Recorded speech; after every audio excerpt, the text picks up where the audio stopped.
एक ऐसा खूबसूरत सा शहर जो सबसे खतरनाक देश का हिस्सा है, जहाँ नाइट लाइफ भी है, जाम के साथ शराब भी है, जहाँ सबसे बड़ी मस्जिदों में शुमार मस्जिद भी है और म्यूजियम भी है, जहाँ हिंदुओं से जुड़ा एक गांव भी है और मंदिर भी है। शहर में हरियाली भी है और सफाई भी। और ये शहर है पाकिस्तान का सबसे महंगा शहर। जी हाँ दोस्तों, हम बात कर रहे हैं इस्लामाबाद की। तो चलिए फिर चलते हैं इस्लामाबाद के एक सुहाने सफर पर। लेकिन हाँ, वीडियो में आगे बढ़ने से पहले हमारे चैनल को सब्सक्राइब करके वो बेल आइकन जरूर दबा दीजिएगा। दोस्तों, वैसे तो भारत का पड़ोसी देश पाकिस्तान उन गिने चुने देशों में आता है जहां जाना तो दूर की बात है, कोई उसके बारे में बात तक नहीं करना चाहता है। लेकिन इसी देश का एक खूबसूरत सा हिस्सा है इस्लामाबाद, जिसे कराची के बाद हर कोई एक बार तो जरूर देखना ही चाहता है। लेकिन पाकिस्तान के डरावने हालातों के चलते इस्लामाबाद अक्सर लोगों के सपनों तक ही सीमित रह जाता है। पर आज ये सपना सच होने वाला है। हाँ, वो बात अलग है कि डिजिटली सच होगा। इस्लामाबाद दुनिया में अपनी खूबसूरती, हरी भरी वादियों, सुरक्षा, स्वच्छता,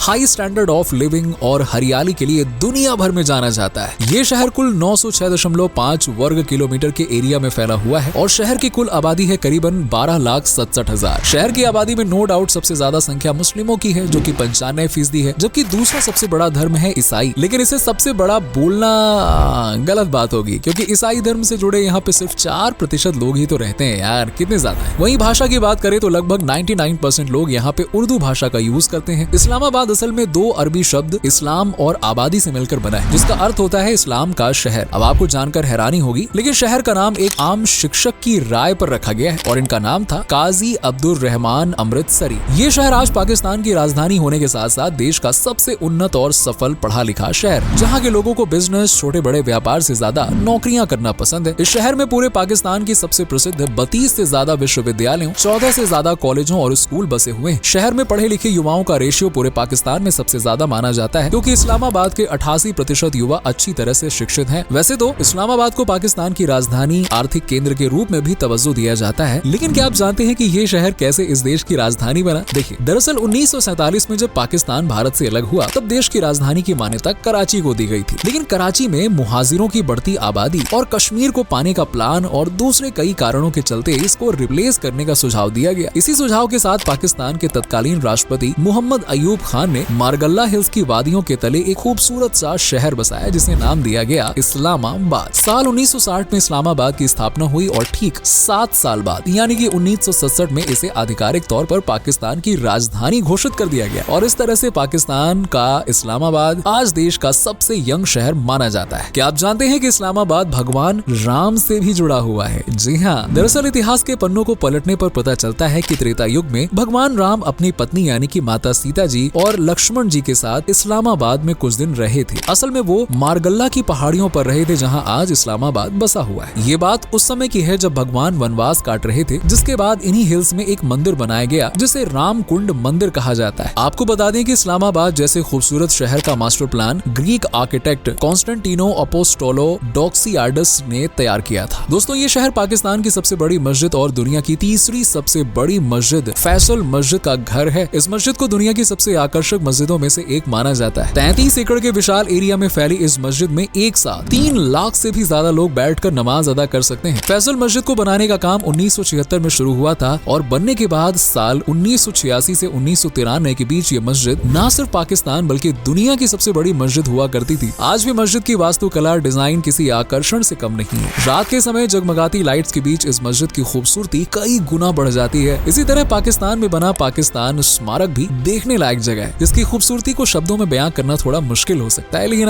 इसे एक फूल के आकार का बनाया गया है और चारों ओर से एक ही छोर पर आती हैं ये पंखुड़ियां पाकिस्तान के लोगों की एकता का प्रतीक है। वेल दोस्तों, पाकिस्तान के लोगों की एकता, कल्चर, संस्कृति और इतिहास की एक झलक शहर में मौजूद लोक विरसा हेरिटेज संग्रहालय में भी देखी जा सकती है, जिसे पाकिस्तान के सबसे बड़े म्यूजियम में शुमार किया जाता है। इस म्यूजियम में पाकिस्तान के कल्चर से जुड़ी लगभग हर चीज मौजूद है और पाकिस्तान इतिहास का तो सबसे सुनहरा ठिकाना है, जिसे देखना कमाल का अनुभव हो सकता है। वैसे दोस्तों, इस शहर के लोगों को काफी हार्ड वर्किंग माना जाता है। यहाँ के लोगों का डेली रूटीन होता है सुबह बढ़िया मस्त नहा धोकर अपने काम पर जाना और शाम को 6 से 7 के बीच अपने घर वापस लौट आना और फिर खा पी कर सो जाना। That's it. हालांकि अभी शहर के लोग अपनी आदतों में बदलाव ला रहे हैं। पाकिस्तान में जहाँ नाइट पार्टी जैसा कुछ नजर ही नहीं आता था ना, वहीं इस्लामाबाद की नाइट पार्टियां, नाइट लाइफ पूरी तरह से पश्चिमी संस्कृति से प्रेरित है। शहर के लोग अब शाम होने पर उनका ज्यादा फोकस हो जाता है मौज मस्ती करने पर, और जाम शबाब के साथ अपनी रात हसीन बनाने पर। हालांकि नाइट लाइफ का ये चस्का शहर के लोगों को नशे की तरफ भी धकेल रहा है, जो इस लग्जूरियस शहर के लिए खतरे की बात है। जी हाँ दोस्तों, लग्जूरियस। दरअसल इस्लामाबाद में ना तो आपको गरीब मिलेंगे और ना ही मिडिल क्लास, बल्कि ये गरीब पाकिस्तान का वो अमीर हिस्सा है जहाँ हर कोने कोने में अमीर रहते हैं, जिनके पास पैसा, घर, गाड़ी और सब कुछ है। यही कारण है कि इस्लामाबाद को पाकिस्तान का सबसे महंगा हिस्सा माना जाता है। अगर इस शहर में किसी को शॉपिंग करनी है तो ब्रांडेड कपड़ों और चीजों का आदी होना पड़ेगा, क्योंकि शहर में ज्यादातर ब्रांडेड चीजें ही मिलती हैं। शहर के सबसे बड़े मॉल में सेंटोरस मॉल और शफा गोल्ड मॉल शामिल है, जो काफी लग्जूरियस स्टाइल और भव्य तरह से बनाया गया है। ये ना सिर्फ इस्लामाबाद बल्कि पूरे पाकिस्तान में शॉपिंग डेस्टिनेशन के रूप में फेमस है, जहाँ वीकेंड और त्योहारों में सबसे ज्यादा भीड़ देखने को मिलती है। वहीं मारगल्ला हिल से सटा हुआ सैदपुर विलेज भी किसी से छुपा नहीं है। ये गाँव अपने प्राचीन इतिहास के लिए दुनिया भर में फेमस है। गाँव जितना छोटा है उतना ही खूबसूरत और आकर्षक है। कहते हैं कि यहाँ पहले हिंदू रहा करते थे, अपनी परंपराओं का पालन करते थे और गांव से मंदिरों की घंटियां भी दूर दूर तक गूंजा करती थी। लेकिन फिलहाल इस पूरे गांव को पाकिस्तानी सरकार ने टूरिस्ट डेस्टिनेशन और एक मॉडर्न गांव के रूप में विकसित कर दिया है, जहां मुस्लिम्स बसे हुए। इस मॉडर्न गांव में आज ठहरने को होटल्स भी हैं और रेस्टोरेंट भी हैं और कैफे भी हैं। इस्लामाबाद में रहना बेशक बहुत ही अच्छा एक्सपीरियंस होता है, लेकिन यहाँ रहने के लिए जमीन खरीदना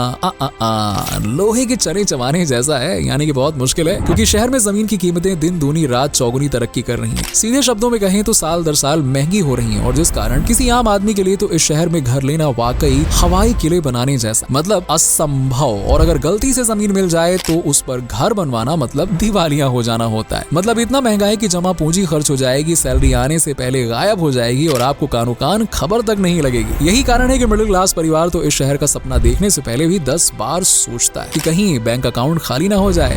इस्लामाबाद की महंगाई का अंदाजा आप इसी बात से लगा सकते हैं कि पूरे पाकिस्तान का सबसे महंगा घर इसी शहर में बसा हुआ है, जो सेंटोरस मॉल के सबसे टॉप फ्लोर पर बना हुआ है। इस घर की कीमत वर्तमान में 200 करोड़ के लगभग बताई जाती है और ये घर सेंटोरस मॉल के मालिक सरदार यासिर इलियास खान साहब का है। इस्लामाबाद दोस्तों पूरे पाकिस्तान से अलग है। यहाँ लोग अपनी मनमर्जी के मालिक हैं और लोगों की तरह ही मौसम भी अपनी मनमर्जी करता है। अरे पूरे पाकिस्तान में जहाँ 4 ही सीजन देखने को मिलते हैं, वहीं इस्लामाबाद में 5 सीजन देखने को मिलते हैं, जिसमें सर्दियाँ, गर्मियाँ, मानसून, पतझड़ और बसंत शामिल है। मानसून के दौरान शहर की हरी भरी वादियों पर सुबह सुबह जो ओस की बूंदें होती है ना, वो इस शहर की खूबसूरती में 4 चांद लगाने का काम करती है। ये शहर कई पार्कों और जंगलों के लिए दुनिया भर में जाना जाता है, जिनमें मारगल्ला हिल्स राष्ट्रीय उद्यान और शकरपारियन राष्ट्रीय उद्यान शामिल है। गीली गीली सड़कों पर टहलना लोगों को इस्लामाबाद बार बार आने को मजबूर कर देता है। इस शहर में कहीं भी आने जाने के लिए ऑटो की सुविधा नहीं है, बल्कि पूरे शहर में सड़कों पर टैक्सियां ही दौड़ती नजर आती हैं। दोस्तों आप सभी ने इस्लामाबाद के इंटरनेशनल एयरपोर्ट के बारे में तो जरूर सुना होगा। वेल अगर नहीं सुना है तो अब सुन लीजिए। ये पाकिस्तान के सबसे व्यस्त, साफ सुथरे और सबसे ज्यादा लोगों को उनकी मंजिल तक छोड़ने वाले एयरपोर्ट्स में शुमार होता है। इस एयरपोर्ट को पहले भले ही इस्लामाबाद इंटरनेशनल एयरपोर्ट के रूप में जाना जाता था, लेकिन जून 2008 को इसका नाम बदलकर बेनजीर भुट्टो अंतर्राष्ट्रीय हवाई अड्डा कर दिया गया। इस एयरपोर्ट की खास बात यह है कि भले ही ये मौजूद इस्लामाबाद में है, लेकिन इसका ज्यादातर एरिया इस्लामाबाद से हटकर रावलपिंडी में आता है और आज बड़ी संख्या में लोग इसी एयरपोर्ट के जरिए उड़ान भरते हैं। इस्लामाबाद की बात हो और वहाँ के जायके को याद न किया जाए तो यार क्या खा के याद किया इस्लामाबाद को, है ना? ये तो नामुमकिन सी बात हो गई, क्योंकि किसी भी मामले में भले ही पाकिस्तान पीछे हो, पर स्वाद के मामले में है उसका कोई जवाब ही नहीं है। अब क्योंकि इस्लामाबाद इसी देश का हिस्सा है तो यहाँ भी जायका भरपूर ही मिलेगा ना। इस शहर में वैसे तो आप चाइनीज, अमेरिकन, इटालियन तमाम फूड्स का मजा ले सकते हैं। वेजिटेरियन है तो पकोड़े, कचौरी जैसी चीजें भी खा सकते हैं,